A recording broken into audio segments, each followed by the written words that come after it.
Selamat datang di modul dashboard klinik utama rawat inap Dr. Yati Zarnuji. Dashboard akan memberikan informasi operasional rumah sakit, unit layanan gabungan semua unit layanan, periode bulan 8, 2021. Hal-hal yang dapat disampaikan adalah sebagai berikut. Jumlah kunjungan pasien adalah 1.831,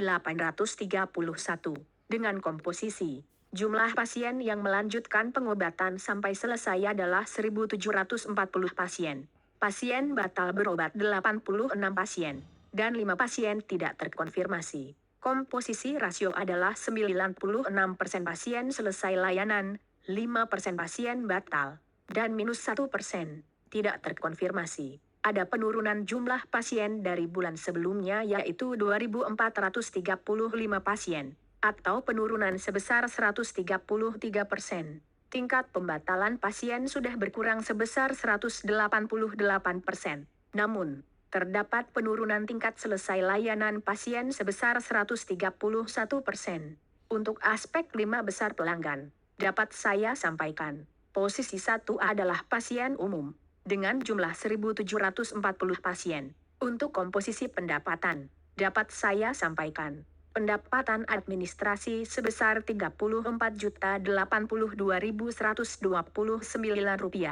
Jasa tindakan Rp446.045.500. Obat Rp164.909.178. Laboratorium Rp39.458.000. Radiologi Rp0.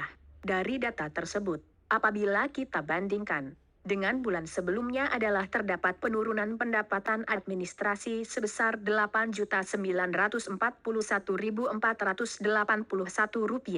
atau sebesar 126%. Terdapat penurunan pendapatan dari komponen jasa tindakan sebesar Rp92.967.250 atau sebesar 121%. Terdapat penurunan pendapatan dari komponen obat dan material kesehatan sebesar Rp54.713.105 atau sebesar 133%. Terdapat penurunan pendapatan dari komponen pemeriksaan laboratorium sebesar Rp26.112.750 atau sebesar 166%.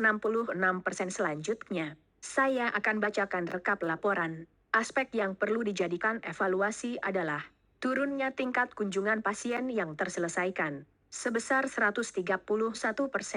Turunnya jumlah pasien dari bulan sebelumnya sebesar 133%. Perlu dicari info di lapangan soal penyebab status pasien open sebanyak 5 pada bulan 8, 2021. Penurunan pendapatan admin sebesar 126%. Penurunan pendapatan jasa tindakan sebesar 121%. Penurunan pendapatan obat dan medkes sebesar 133%. Penurunan pendapatan laboratorium sebesar 166%. Sedangkan untuk peningkatan dapat melihat pada pengurangan tingkat pembatalan pasien sebesar 188%. Terima kasih.